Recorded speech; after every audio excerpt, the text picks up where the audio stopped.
Hey, it's Bronze Amon on Gods. I'm John.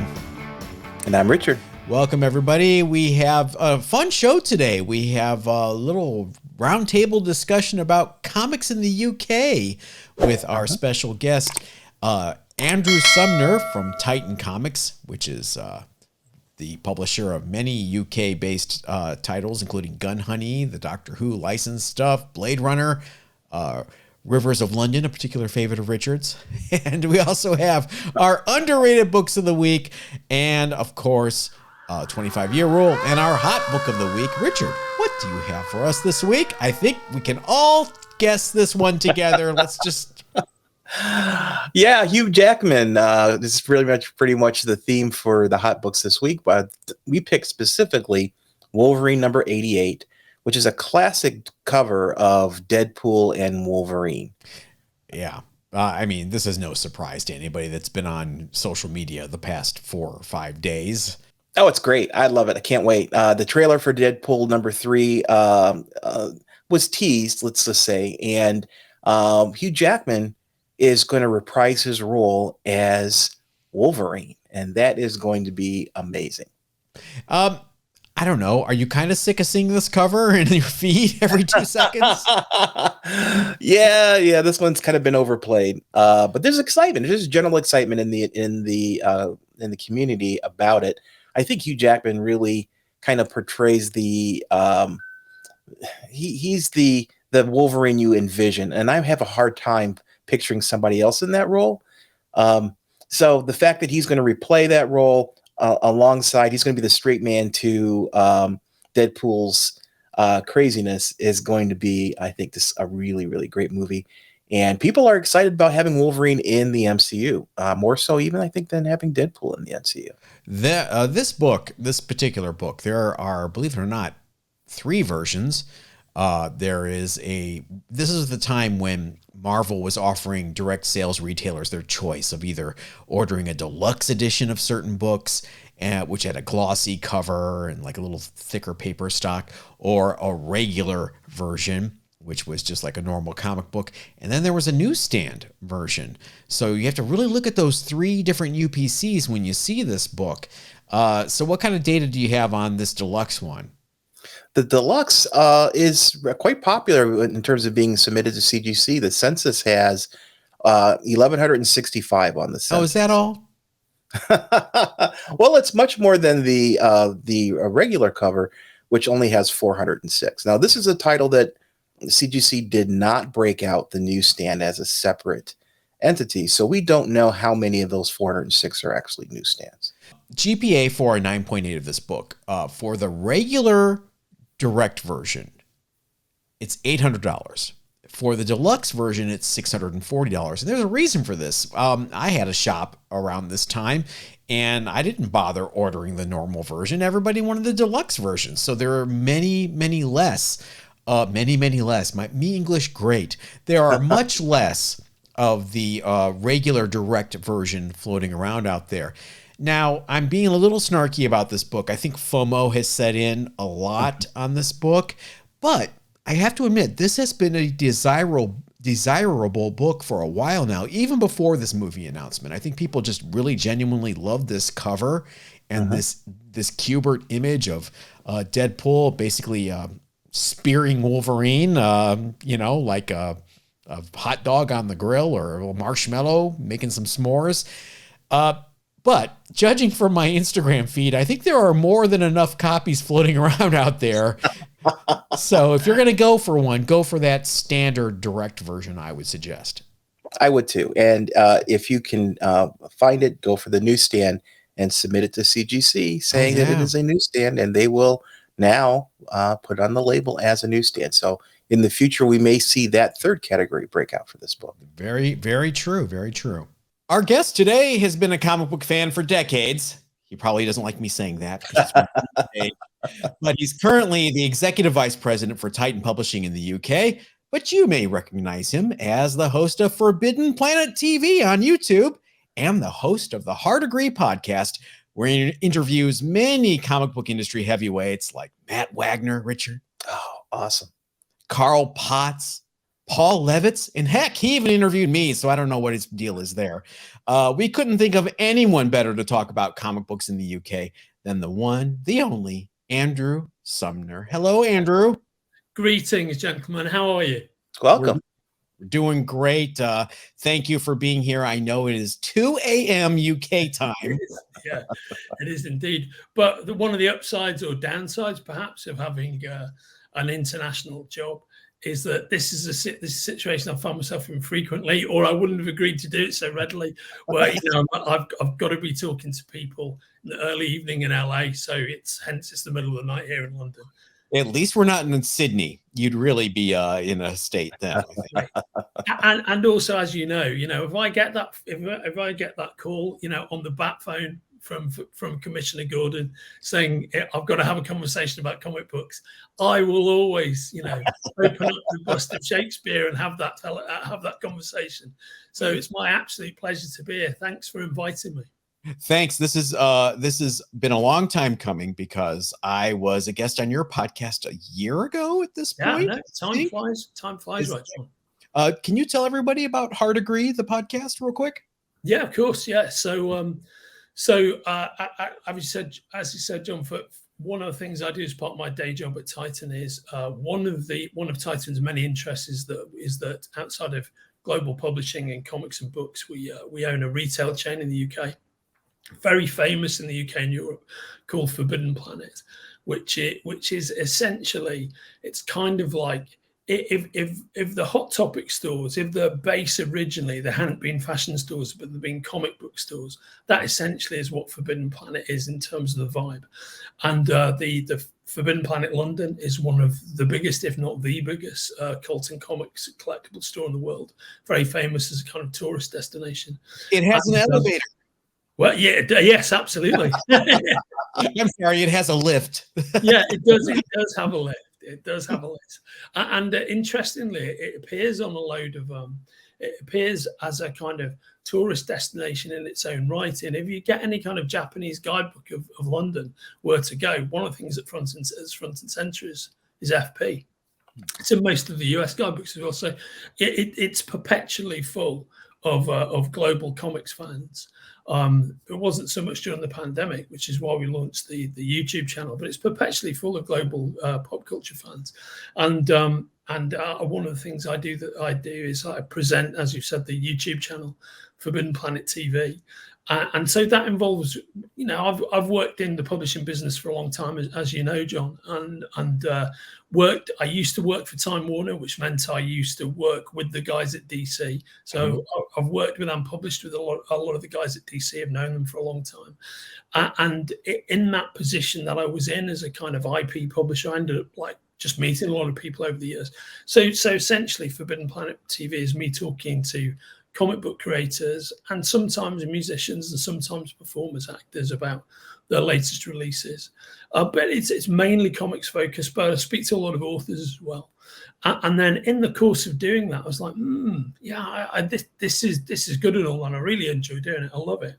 But the format with a show that is fundamentally promotional, what's your latest work is, sometimes you want to get into the bigger, longer conversations about somebody's career, about how they came to be where they are. And the format of Forbidden Planet TV doesn't allow me to do that in that level of detail. So that's why I launched my own podcast, Hard Agree, which is essentially kind of deep dives into primarily comic book creators, but also performers, also authors, careers, how they came to be, the story so far, and what they're interested in and passionate about. And the title comes from, really, it's about the shared passions that we have in life, whatever they may be, or passions that we may have that we don't share at the beginning of the conversation, but we do at the end. The things that we can agree on, and the things that we can hard agree on, if you will. And that's that's where the name of the show comes, and that's the premise of the show. Mm-hmm. I love it. I listen to it. I wish it was weekly. I know that we all have day jobs and sometimes it's not possible. But I also want to give you a quick backgrounder for people that may not be familiar with you, because I worked in the music industry, and you did as well. You worked for Uncut magazine and Mojo. Yeah, I was the publisher and I was a journalist. I was originally a music journalist, and I wrote for the NME. I wrote for Uncut. And I was a movie journalist as well. I used to write for Total Film, and I ended up becoming the publisher of Uncut, and then latterly the publishing director as well. And Uncut was when I worked on it, it was kind of 4/5 a music magazine and 1/5 a movie magazine. Yeah. And that movie sensibility, which was primarily focused on American cinema of the late 60s and early 70s, was a big part of Uncut's DNA and mindset, actually, which is, as you recall, if you've ever read Uncut, we classic American music is the main focus of what we do, i.e., rock music from 65 to 85. Yeah. And Americana is a big important part of what we did as well. So your classic cover star on Uncut would be, Bob Dylan, the Beatles, the Stones, the band, and the list goes on. Lots of Bowie. I said Bowie. Lots of Bowie, mate. And I know you are a huge fan. Yeah, I was down with that for sure. But I find that interesting that we have a lot of cross intersections in our interests. And absolutely. I mean, it was one of the things that really stood out when you and I first met and started working with each other. I was thinking, man, this guy's really a fellow traveler. And I often, it's interesting because I often think that music fandom massively indexes with comics fandom. And while you meet a lot of movie fans who are comic book fans, I don't think I've ever met a comic book fan who isn't a massive music fan. Deep level music fan. There's something about the DNA that they really cross over, I think.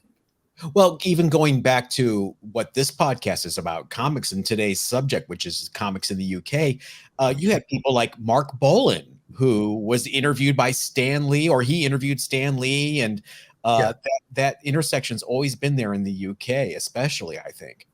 Yeah, no, it's true. I mean, it's like those great pics that you see of the Beatles on tour, reading those old repackaged monthly British comic books, the repackaged versions of like Marvel books of the old Tower comics with the Thunder Agents and all that. And you see them reading those books on tour. They had titles like Suspense and what have you. There's quite a few really neat pictures. You're leading me right into my first questions here, which is when you got it, your first exposure to comic books. I know the story, but tell everyone the story because I love it. Oh, of course, yeah. So my grandfather, whose name was Ron Smythe, but I called him Pop Smythe. He served in World War II, and my grandfather got appointed to like an American unit to the Big Red One. And so for all of the war in Europe, all of the war throughout, like France and Germany and Holland and everything, he was stationed with the Big Red One, fighting with Americans.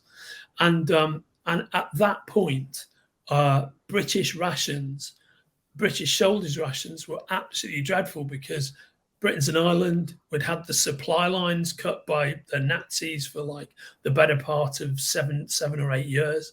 And so effectively the British soldiers were eating pretty close to cardboard. Yeah. That was the rations. And so Pops is serving with Americans, and suddenly he starts eating these amazing rations. Yeah. So, I've never heard anybody refer to our rations as amazing. I know, right? Yeah. I think perhaps it's the only circumstance, but Pops always waxed highly rhapsodic about it. And what he loved about the US rations were every day they would go up 3 things, which was they got a bar of chocolate, they got 2 cigarettes, and they got 2 comic books. Oh, wow. And so while he was fighting in World War II, he used to read American comic books for all that period of time. And he fell in love with Batman and Superman, Captain America, Human Torch, Submariner. Those are his 5 favorite characters. So he read all the time. Did any of them survive? Did you get any of them? So sadly, the answer is None of them survived by the time I was a little kid. So I wish they had. But he did bring over a few. But the last ones he had, he gave away to some neighborhood kids in the 50s, about 10 years before I was born. Oh. So it would have been great, even if I just had the remnants of the. Sure. But he was super evangelical about comic books. And the other thing, he also fell in love with America and Americans and American popular culture. So he loved movies. He saw a lot of Hollywood movies that they'd show, and he loved jazz music. He loved swing music, but he loved comic books more than anything else. And so when I was a kid in the 60s, I was born in 63, and this is a classic comic book fan story. But I was very poorly kid. I've got a slightly raspy voice, and people assume having been a music journalist, I must have smoked a lot. I've actually never smoked a cigarette in my life. My voice sounds like this because my lungs are scarred from childhood illness and being in a sanitarium and all that kind of stuff. So it's a classic thing of when I was sick. Pops used to bring me American comics and read them to me from the age of like 3. That was 1966. And in that same year, two other things happened, which is one, at the Savoy Cinema just outside of Manchester in the northwest of England. I'm from Liverpool, in a place called Heaton Moor. My dad took me to see the 1966 Batman movie with Adam West. Because I was enjoying the Batman comics that Pops was buying me so much. He took me to the 66 Batman movie, and I started watching the Batman TV show. And that's how the obsessions of a lifetime are built, right? I love exactly the same things that I loved back then, back when I was 3 years old, right. And they just massively imprinted on me in that moment. That Batman series is so funny because when you watch it as a kid, you take it deadly seriously. Exactly. And it's like, this is great. And then you get older and you appreciate it on like 9 other levels. Yes. All the innuendo. You were reading comics in 66, so you were mainlining Kirby and Ditko, right? Vein. Right. Yeah. Did you bother buying any UK-based comics back then? Like, no, not at all. And then what happened? Very unusually compared to everybody who was around me. Interestingly, right? So, US comic books were particularly plentiful in Liverpool and in Merseyside. Oh, wow. And the reason for that is Liverpool is one of the big port cities of the UK, right? And was massively involved in the furniture trade with the USA. Fine old British furniture going off to the US. And the way it used to work is that furniture would leave Liverpool. The boats would sail over to New York. They'd be emptied out, and when they came back, they would use comic books as ballast. Yeah, so the local Liverpool shops were flooded with comic books. Distribution was erratic, but you could find a lot more US comic books in Liverpool than you could in most parts of the UK. And so, are there shops that are plentiful in Liverpool that have some back issues? Is that where I need to be going next? Well, when I was a young man, yes, not so much now, sadly. Okay. But definitely. Definitely when I was in my 20s, when I was away at college. By this point, I already had a vast amount of comics. But my grandfather, who's something of a roguish character, used to get me to go into the local like secondhand bookstores, and he'd go, "Oh, you go and talk about that guy who owns the store. He's really interesting comic books like you. Go and have a word with him about Batman." So I'd go and talk to him about, Batman, Superman, blah, blah, blah. Then we'd get my comic. And then Pops pick a bunch of comics, we'd pay him, we'd leave. About 5 years later, I realized that while I was having the conversations with the guy at the front of the store, he was picking the comics he wanted and switching the price labels to the cheapest ones he could find. So that was his regular scam. He did that all the time. Luckily, that doesn't happen these days at all. These days. But interesting. My grandfather, he finished up his time in the army. He actually spent 2 years stationed in Paris as an MP, And what he did on the side was the way he managed to amass, some bits and pieces for when he returned home to Liverpool was he worked on the black market, and they used to do all kinds of interesting things there, like essentially steal condoms from the American quartermaster store because Monty and those uptight British generals wouldn't give condoms to the British soldiers. All this kind of stuff. That's true. That's absolutely right. And then he would trade them for Amazing Fantasy 15s. You hit the nail on the head. Spot on. Yeah. Way to bring it back to comics, John. Right, I'm trying. Very good. Well done. Yeah. Why do you think UK variants get such a short end of the stick with collectors in terms of, because you see, I don't know if you're plugged into this and you're seeing foreign variants are a big thing now, especially from Spain or from Mexico, but the UK ones just don't seem to get that same love. Why do you think that is? No, I mean, I think it's probably the downside of two nations sharing the same language, but administering it differently. I think that's probably what it is. I would guess that it seems somehow more mundane and less exotic, given the fact that the language is shared. And so sometimes I think those UK variants are viewed as a dilution rather than an interesting alternative. That would be my guess. I'm guessing Los Vengadores is a little more visually appealing. Exactly. Yeah, I think that has got something to do with it. But it is very interesting.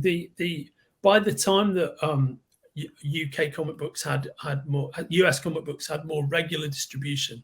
So we're talking about probably there was a decade when I was reading the ones that came in not like via ballast. That's from about 66 to about 76. In the mid 70s, then there was a more formalized distribution. And famously, the British versions of US comics used to have this little stamp on, which used to put, you'll have seen them, I'm sure, little circular purple stamp that said like 6D, 6 old pins. But at a certain point, they actually made a plate switch and they were printing and printed them with, instead of the cents price, with the pence price in UK pence. So it'd be a US cover, there'd be no more stamp on them, but they'd actually have the UK price on them. And it's interesting because those versions of the comics are always valued less on the collector market than the ones with a little stamp on them. Yeah, and they even changed that famous Marvel Comics banner across the top where it says Marvel All Color Comics. That's right, exactly. They spelled color wrong, but we'll let that go. I say that joke every time on this podcast. Yeah, it's a running thing. But Richard, I know you want to ask him about one of your favorite characters. Yeah, I am a fan of I'm an Anglophile in general, but British characters like Judge Dredd is one of my formative characters. I remember reading him back when I was a kid. Do you remember the introduction of Judge Dredd? Well, oh yeah, like it was yesterday, mate. Absolutely, with a complete laser focus. I didn't remain a UK comics agnostic. The problem I was reading my superhero comics, but if you wanted adventure comics in the UK, in the 60s and 70s, they were all anthology titles, weekly British anthology titles. Like Eagle? Yeah, like Eagle. Or even then Eagle would be Lion, Valiant. And I quite liked all of that stuff. Quite liked it. But I was US comics first, then I didn't have any US comics to read, then I'd read the British stuff. But the two things either before or on the same track as Judge Dredd that I got really excited about. And I think probably the sequence is as follows: is I used to absolutely love Captain Britain, which was created for the UK market by Americans. But the fact that we had a hero of our own, it was originally written by Chris Claremont, and who likes to pretend he's British, yes, who does like to, I know Chris fairly well, and he does indeed like to pretend he's British. That's a fact. That is very true. And also, now you can help me with this, guys. How would you pronounce this guy's name? Because I realise I'm just about to say it, and I've probably never said it in an interview ever before. Is it Herb Trimpe? Is it Herb It is Trimpe? Herb Trimpe, and the only reason I know that is because in the bullpen bulletins one time, they had a whole section on how to pronounce your favorite creators' names. Wonderful. And they have Herb Trimpe, rhymes with Shrimpy. Dave Michelini, rhymes with Tickle My Knee. I remember all these. I love it. Oh, actually, you may recall when I was talking to Levitt, in one of the conversations I had with Paul, we got into a whole thing about how you pronounce David Michelini. I did, because I never knew. I said it completely differently until I spoke to Paul about it. We just said it completely different, you and I. So who knows? Who knows which one's right? Yeah. I remember Herb Trimpe rhymes with Shrimpy. Yes. Yeah. Brilliant. So you know, the creators on the Captain Britain book were Chris Claremont and Herb Trimpe. And that is not creatively a great comic book, and it is filled. If you're English, it's filled with all this weird, anachronistic, non-realistic British detail, you know, that's just completely wrong. You know, but as it would be, you know, illustrated by an American who at that point had never been to the UK, but nonetheless, I loved it anyway. And then there was, and I think this probably came after 2008, it almost certainly did. Then was the Hulk comic, which was a weekly Hulk comic, completely originated in the UK. This is when Des Skin was running Marvel UK. That Steve Parkhouse and Steve Parkhouse, exactly right. Was that a comic or a magazine? Because I know it was a weekly British anthology. So as all these anthology titles, as was 2000 AD originally, were all newsprint. They didn't have covers on. They were, every page was newsprint, and their anthology titles. And Hulk comic was launched to coincide with the success of the Bixby Ferrigno Hulk TV show, which is very popular in the UK. And at that point, a guy called Des Skin, who would go on to be the publisher and creator of Warrior, which we'll no doubt talk about in a bit, yes, was kind of brought on as the Stan Lee figure for the sub Stan Lee figure for British Marvel. Yeah, so this is after the Captain Britain era. And one of the editors of Marvel UK, Neil Tennant. Yes. What's that? Neil Tennant from the Pet Shop. It was Neil Tennant from the Pet Shop Boys. Absolutely right, 1000%. And his job often was to reduce the visible cleavage on characters like Valkyrie. So his job would be to paint in more bra action over some of those characters. Perfect guy for the job. I'm not interested in this. Let's wind it up. It's so true. I think what happened was, when we'll talk about Hulk comic in a bit, that Hulk comic was created to time with the Hulk TV show, and that ultimately Des ended up leaving Marvel, and then he ended up creating and publishing Warrior, which was really ground zero, I think, for the British invasion, or as it were, you know, in the 80s of comic creators and whatnot. But when did I first encounter 2000 AD? I know exactly when it was. I, throughout my high school years, 7 days a week, used to do a paper round for the local newsagents in the Liverpool suburb Formby, in which I lived. And so that paper round, I used to pick my papers up like 6:30, deliver them till 7:30, then go into school. And a lot of people in the UK, then the way it worked with paper rounds is you either did Monday to Saturday, or you did Sunday, and you just delivered the big Sunday newspapers. That newsagent, for whatever reason, always employed people 7 days a week. So it was a great job, and it gave me my income throughout my high school years. It gave me a love of lying in ever since I stopped doing it, that I've never been able to snap myself out of, because I was forced out of bed for 7 years solid, 7 days a week. So to this day, the idea of being able to sleep in past like 6:30 in the morning is something I'm a massive fan of. I absolutely love. I know some people do that and get conditioned like, that's it, I have to get up at 6 a.m. every day. I am not one of those people. Like Pops, he would always get up at 4:30 in the morning because of his years in the military. That just didn't happen to me. Although being in the military and having a paper round are two very different things. I'm completely aware of that. And I've done both. Yeah, right. Brilliant. Yeah. I'd hope that perhaps you delivered papers at some point in your life. Actually, John. I did, and I'm with you. I love sleeping in now. So go ahead. Man, it's the best thing. So the way it used to work is that new comic books would always drop on a Saturday. Yeah. So when I saw my first issue of Captain Britain, and later when I saw my first issue of Hulk comic, that's on my, and of course there was no internet then. These things would turn up unannounced, and issue ones of comic books in the UK, it's not comic books, but comic anthologies, newsprint comic anthologies.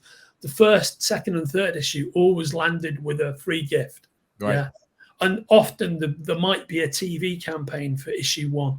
So, for example, Marvel UK had launched, I think it was around 71, 72, with an anthology title called Mighty World of Marvel, which you may well have seen. Which actually was a beautiful presentation of the various absolutely core Marvel books, because they'd be printed not in black and white, but in a kind of like duotone. It'd be white, black and white, and one of the spot color, pink or green or blue. Did it start off landscape, or did that come later? No, I tell you the one they were not landscape, they were portrait, but there was one they published as landscape. It was called Titans. Spot on. Okay. And the star strip in Titans was Nick Fury, Agent of S.H.I.E.L.D. Right.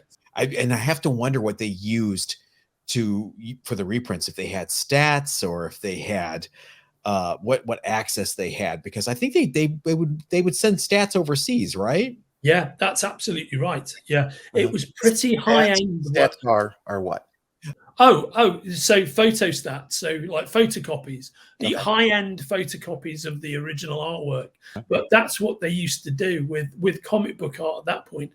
Photocopiers weren't 10 to the dozen like they are now. Back then, it was fairly rare technology, and the best photocopiers were owned by visual publishing companies. So that's how they got the artwork from. Because there's no internet, there's no digital transmission. That's how they got the artwork from New York to London. They used to take photostats of the original art, then they used to send it over in a pouch, a cargo pouch over to the UK. That's what they used, and it was those photostats that guys like Neil Tennant were like physically, kind of. Yeah, here's a 6 degrees of separation. Monkeys connection using liquid paper to type out, to paint out the cleavage and whatnot. Yeah, Michael Nesmith's mother, Betty, invented liquid paper. It all comes together. Sometimes what's interesting about the fact that those original art stats, photo stats were used, is sometimes you get covers or pages that are different than what we got in the US because they were corrected after the stats were shot here. There is a Spider-Man cover, an Amazing Spider-Man cover. I think it's number 38, 36 or something, where Spider-Man is leaping away from the viewer and you see a big butt shot. And Stan Lee did not like that and had someone redraw it. I think it was Kirby redraw it a bit. So we get the edited version on the final product here. But the UK Alan Class reprint has that original Ditko butt shot. The reason I know that is I sold one on a live sale a couple of months ago. Well, I mean, just to honestly, we will get to the 2000 AD answer soon, mate. The Alan Class reprints are a massive part of my childhood because the way it works with the Alan Class reprints is the distribution was such that they weren't readily available in the normal news agents that you go to round the corner. Let's tell everybody what the Alan Class reprints are. Oh, yeah. So basically, the Alan Class reprints are a bunch of American comic book reprints in the UK, printed in a much more American comic book format. So basically, if you ever see like any of the British newsprint anthology titles I'm talking about, like Hulk comic or Captain Britain, or indeed 2000 AD, or any of those war comics like Lion and Valiant, they're kind of this size. They're like portrait size like this. Yeah, like a tabloid almost. Yeah, exactly. Almost tabloid.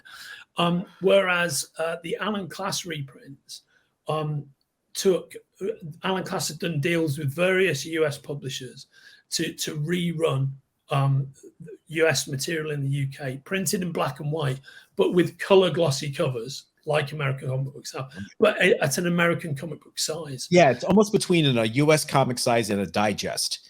Yes, exactly right. You have square bound, glued bindings, and the interiors could be anything from Charlton books from the 60s mixed in with some Marvel Spider-Man stuff, and it would change. There were titles like Astonishing, and they were all, they were all packaged by this company called Alan Class. And the way they were primarily distributed is that he would focus very much upon British holidaying patterns. So where most of these books were distributed, they would distribute on a kind of curve. So they were in peak distribution during the summer, and they would go out to all the UK holiday destinations, all the coastal towns in the UK. So that if you're a relatively poor kid growing up in Liverpool, where you go on holiday during the summer is North Wales, which the coast of North Wales. So the North Wales holiday towns that I used to go to, like Llandudno, you could get the Alan Class books, and I didn't know they were the Alan Class books. I remember those funny British British versions of American comic books in black and white. And of course, the thing about being a comic book fan in that post-war era, the 60s and the late post-war era, 60s and 70s, but way pre-digital, is that whatever you're a fan of, particularly living in the north of England, kind of 3,000 miles away from where everything's published, is that your knowledge would come to you over the period of years. You'd piece it together slowly but surely, not really knowing what it was that you were looking at. It's like I became a big fan of the American pulp heroes from the 30s, which probably started around the time that the Ron Ely Doc Savage film came out, right? And in the UK, they reprinted the first 4 Doc Savage novels, and they reprinted the first 4 Shadow novels at the same time. And then I read Philip Jose Farmer's, Doc Savage bio, but all that information came. I ended up knowing a lot about that stuff, but it took 15 years to amass the knowledge, right? Whereas now it's like, I wonder what X is. I wonder what the Phantom actually is. Bang. 10 minutes of reading later, you know everything about it. It's a good thing you didn't start off with Philip Jose Farmer's A Feast Unknown. That's so true. Although, do you know who publishes that, mate? Who? Titan. Hey!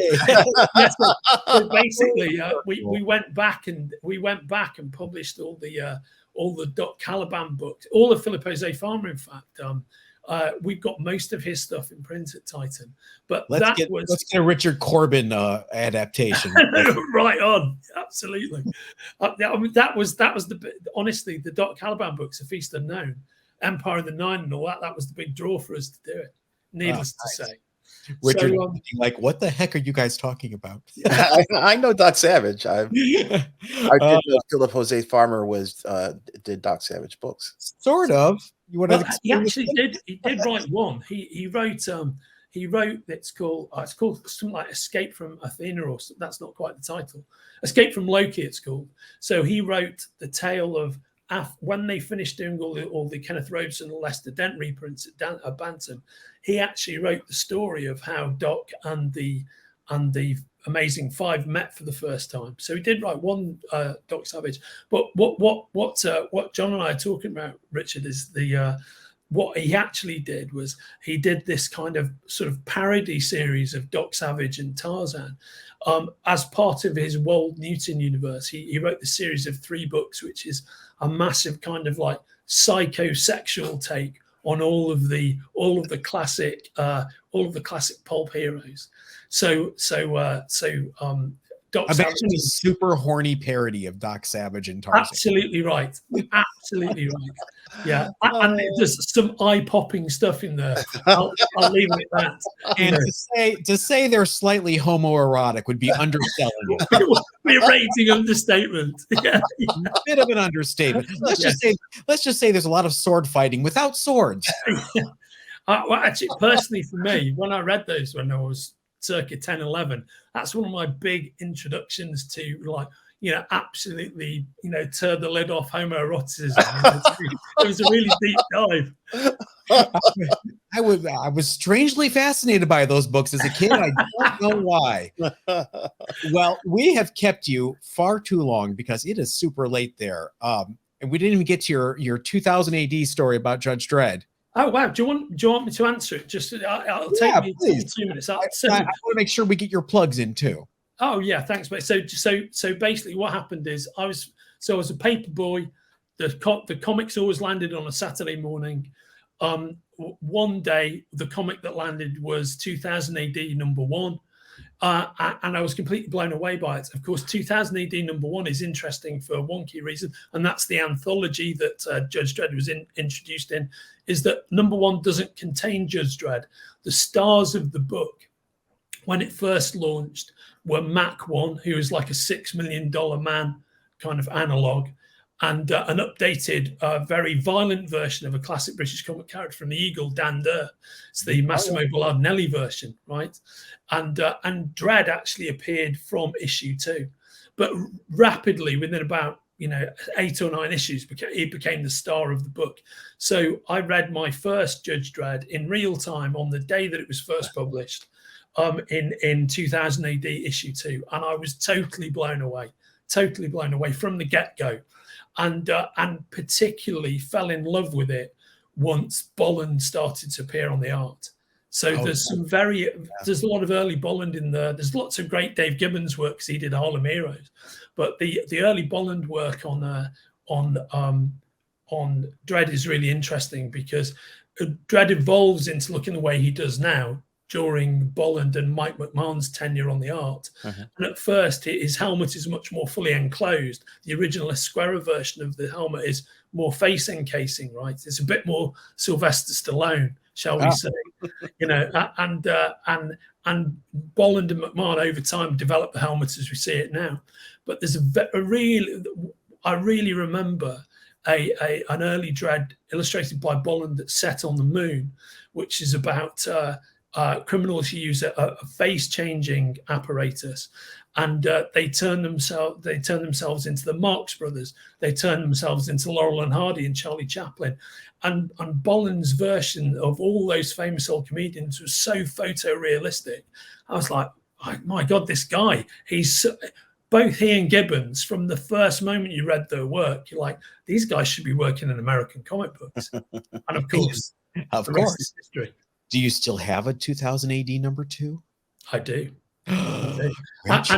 And funnily enough, I had for a long time, because I had a friend who collected it to about issue 100, then gave it to me. So for a long time, I had 2 copies of 2000 AD 1 to 100. I had it in duplicate for years. I've got the Space Spinner and I've got the Space Spinner and everything. Are you aware of how expensive 2000 AD #2 goes for now? Yes, I am indeed. Just you're aware. Yeah, why don't you tell us what's going on with Titan? Both John and I are big fans of Gun Honey. Oh, I'm glad you're enjoying Gun Honey.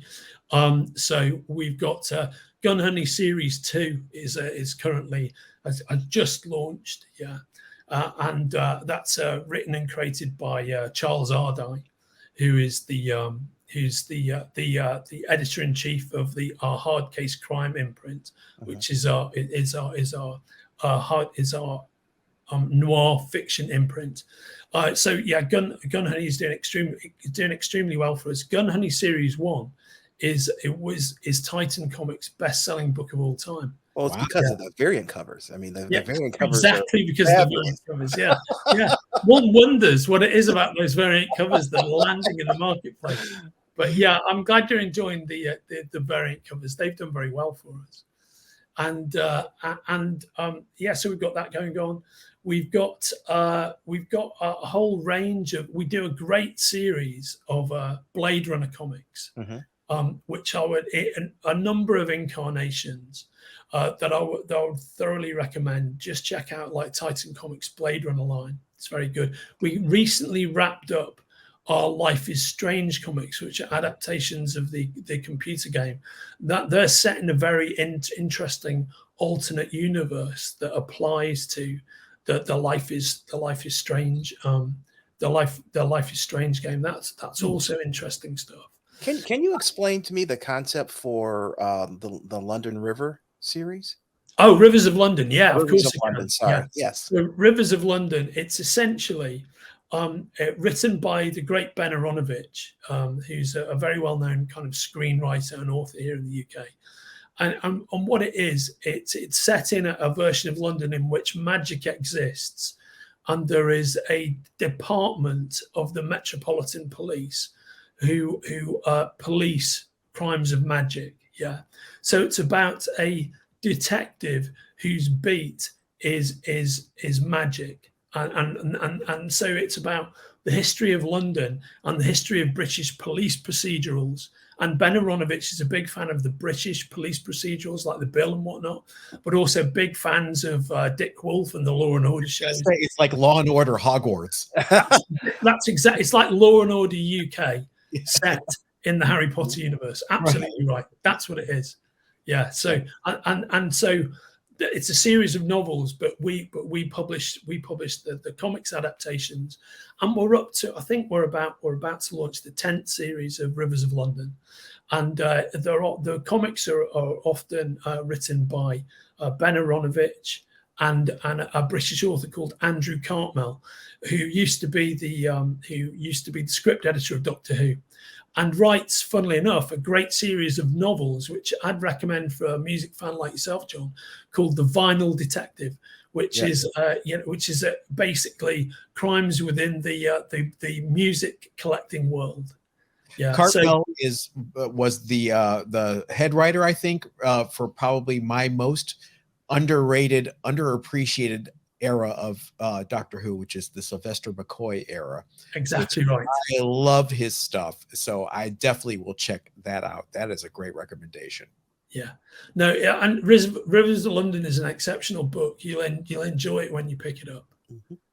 And yeah, we didn't get a chance to talk about your Doctor Who comics as well. There's what's coming up? Very well known for our Doctor Who comics, quite rightly, which we published Doctor Who globally, and we've just had so many great Doctor Who comics we put out there. So you're working ahead on the upcoming Doctor Who series. Oh, I am, and I can't tell you anything about it. Boy, yeah. All right. Well, I won't put you on the spot. We'll talk later. Right. Off camera, mate. Off camera. Yeah. Andrew, thank you so much for taking all this time this late in the evening to. It's my absolute pleasure. And give yourself a plug again. What your two ongoing shows are. Yeah. So Titan, by the way, you can check us out online. Titan Comics, and Titan Books, who do a wealth of books. But for me personally, check out Forbidden Planet TV on YouTube. It's a YouTube channel, and it's 3 to 4 shows a week with leading creators of the people we were name checking earlier on. And then there's my Hard Agree podcast, which comes out on a regular basis, but is back for season 2 at the moment. The most recent episode that went up was with Paul Levitz. I do a semi-regular series with Evangeline Lilly. I do a semi-regular series with the great Michael Moorcock, the great fantasy author, who's an old friend of mine.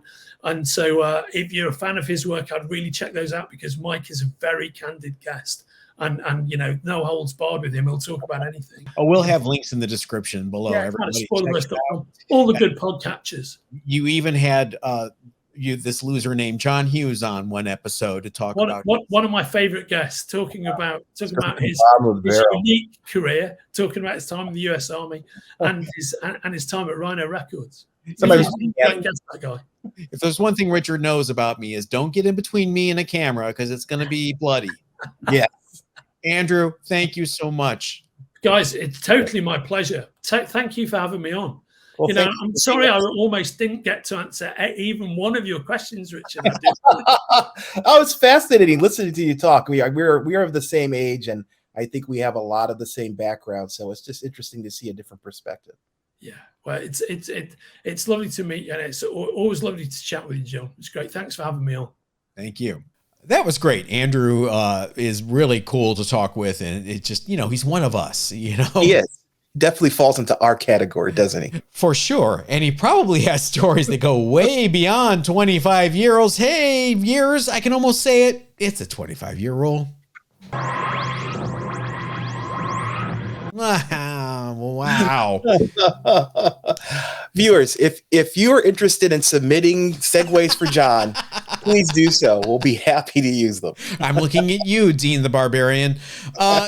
Xero, number 1. We've talked about this book before. Yes, we have. Yes, we have. That is our 25-year rule book for today. Now, why are we talking about it again? Because Xero number 1 was once our hot book of the week, if you can remember way back in the year 2020, in the before times or the during. Black and white back then. Yeah, I know, exactly. We were, you could find us on videotape, VHS back then. This was a hot book of the week when it was announced it was optioned for a movie by 50 Cent or 50 Cent, depending on where you're from, his production company back in 2020. This was a short-lived series, 12 issues, by one of my favorite writers, Christopher Priest, and drawn by Chris Cross. It was a crazy concept about a man named Train Walker, who was an African-American athlete who lived in National City. His alter ego was Coltrane. Get that? Coltrane. He would disguise himself as a Caucasian man during secret missions as a mercenary. This is rife for an adaptation. This book was nuts. It was insane. It was hard to follow. Not because it was Byzantine and had many different plot threads going, even though that was happening. It is a Christopher Priest book after all. It's because it was marred by editorial indifference and incompetence, which you can read all about when Christopher Priest's blog, which he lists all the things that went wrong with this book in painstaking detail. There is a link in the description below. Characters were colored the wrong skin color, which completely ruined the whole point of the book. Dialogue balloon tales were misplaced, so someone was talking, but it was supposed to be the other person's dialogue. Basically, some issues of this book are absolutely indecipherable. So Christopher Priest was left with a bad taste in his mouth. Luckily, the rights to Xero reverted back to Priest, which is very rare for a work-for-hire type concept like this. So he was able to get that movie deal with 50 Cent. The last GPA sale for this was a CGC 9.6, which sold for a whopping 30 doll hairs in March of this year. However, raws of this book are doing okay on eBay. $25, which I would not expect still for this book when there has been no movement on this adaptation for 2 years now. This is a dollar book, guys. Look for it. It's out there. Option. The word option does not mean money. It just means the potential for money. And people make pick up options to stop other people from having the ability to make movies with a certain IP. And that doesn't mean that they actually want to make a movie with that IP. They either want to block somebody or have somebody else buy their options. It's a whole thing. Until the movie actually has a director associated with it, I don't even consider it to be anything. And even then, until it starts filming, and even then, just look at what happened to DC. Batgirl's done and in the can. So you never know. You never know. So don't take it as gospel that you're going to find this to be a moneymaker in the future. Buy it if you want to read it. Definitely buy it I loved it as hard as it was to follow at times. I loved this book. I love Christopher Priest. He can do no wrong in my eyes. It was crazy. You would read it. It was kind of like 24 before 24. Remember the series 24? Oh, yeah. Uh-huh. It would always end on some big cliffhanger and some big reveal. That's kind of what Xero was. So pick it up and read it. And if it makes you money in the future, that's even better. If it doesn't make you money in the future, it gave you love. It gave you joy. Yes. It filled a void in your heart for 5 minutes. All right, let's move on to our underrated books of the week. Richard, what do you have? My pick this week is The Witching Hour, number 13 from 1971.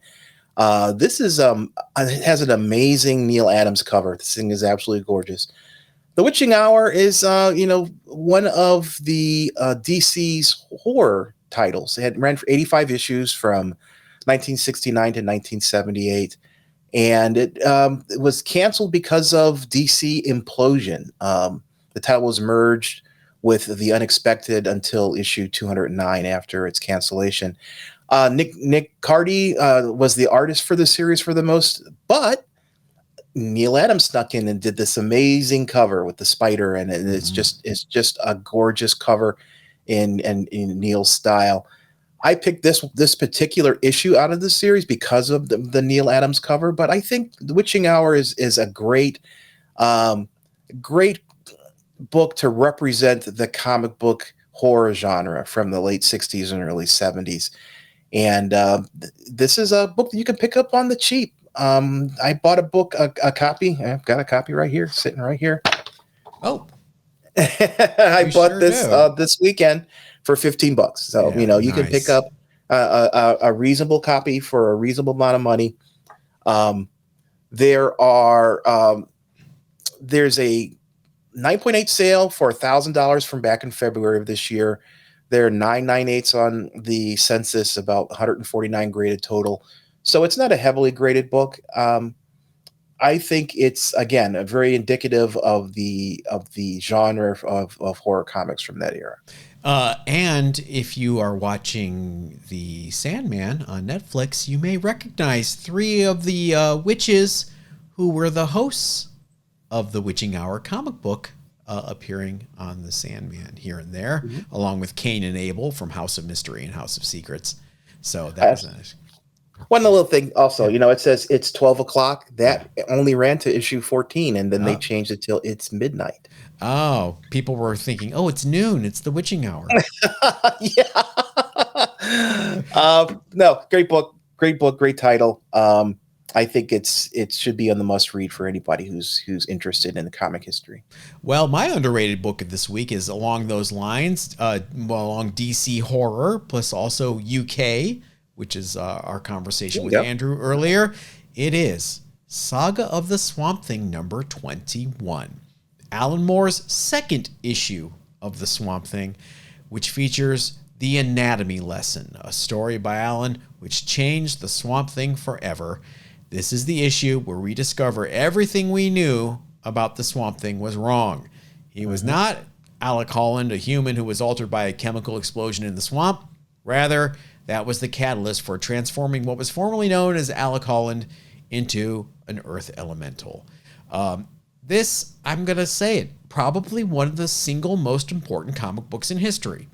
I would agree. That's a bold statement, but if you think about it, this is where Alan Moore came into his own, basically dragged a ready-to-be-canceled newsstand comic that was, based on a movie or brought back because of a movie deal for a B movie for Swamp Thing into creating an entire line of mature comics called Vertigo. This is where it starts, people. The 90-day GPA for a CGC 9.8 is $355. There is a newsstand version of this, of course. There is a Mark Jewelers variant of it out there. There's a Canadian Price variant out there. Richard, do you remember the first time you read this book? Oh, absolutely. I found this title just amazing after Alan took over.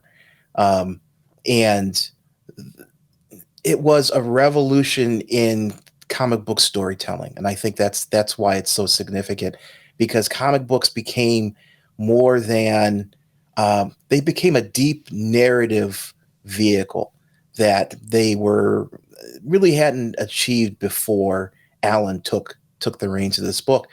And I read, Swamp Thing now and then when I pick up, this is back when comics were, 25, 30 cents. 60 cents. Yeah, you could pick up a stack of them and for $20 and not even roll your eyes. And I was reading that, but it wasn't until Alan Moore took over the title that I read it and waited for it every month to read it, because it was such an amazing story. And the artwork, along with the Tillman's artwork on it, was just amazing. And I developed a deep respect for his storytelling style, and that leads into Miracle Man and V for Vendetta and all of his other work. I think this is really just a catalyst for all of that. I was actually reading this before Alan Moore came on. I was reading it from issue 1 of the relaunch. Marty Pasco was writing it, And Tom Yates was drawing it. It was beautiful, always a beautiful looking book. And it was actually not bad. You know, Marty Pasco was doing Swamp Thing-ish horror. There was a couple storylines that were okay. They even had a Phantom Stranger backup by Dan Spiegel that was beautiful. And then issue 20 came out and it was like, whoa, this new writer, okay, he's clearing some decks. Then this issue came out and it was like a whole nother level that I didn't even think could happen in comics. And it was so good. Guys, this was it back in the day. It was like, whoa. Yeah, I wonder, read the first 20 issues of Swamp Thing and get to that last issue that Alan wrote, and you could see the transition. And I think that's just such a great great example of his storytelling capabilities. He's a strange dude, but sometimes brilliance is followed by that personality. It is, and what was really cool about it is it was respectful to the writer and the run that came before it. It wasn't just I'm going to reboot this book with #1 and forget everything that happened before, and this is a new Swamp Thing. The seeds to this story were, pun intended, were planted in Marty Pasco's run, where the Sunderland Corporation were after Swamp Thing. And then this is where they finally caught him and they were going to dissect him. And that's when Alan Moore took over and said, okay, let's really have this reimagining of this book and what it can be. So just an amazing book. People talk about Swamp Thing 38, first Constantine. We talked about it last week. People talk about other keys in this run. I just think issue 21, we take it for granted, Richard. I agree. A great pick. And with that, we are going to wrap up this episode. Hope you guys enjoyed our talk with Andrew Sumner. Make sure you look in the bottom in the description for all the links of everything we talked about in today's show. And we will catch you next time. Everybody stay safe.